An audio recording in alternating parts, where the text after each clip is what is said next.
Hello everyone, in this video I'm going to walk you through on how to withdraw referral money from eToro. So withdrawing referral money from eToro is a very easy and straightforward process. So I'm going to provide a step-to-step guide on how to get it done. So the first thing you have to do is open your eToro platform and log into your account.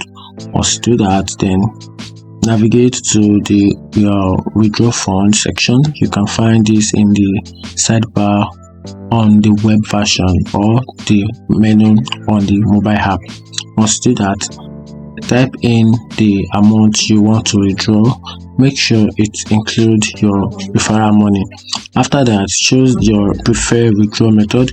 Then you can pick different withdrawal method. You can use your bank transfer, PayPal, and etc. You can also click on the submit button to process your withdrawal process. After that, you may need to confirm the withdrawal via your email or your SMS, depend on your account settings. It depends on the account, the settings you choose in your account section, in your setting section.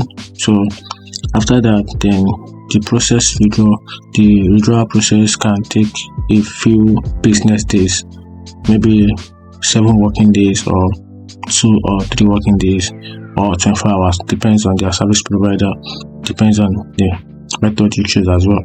And that's it. If you find this video helpful, turn on the notification button and follow for more. Thank you.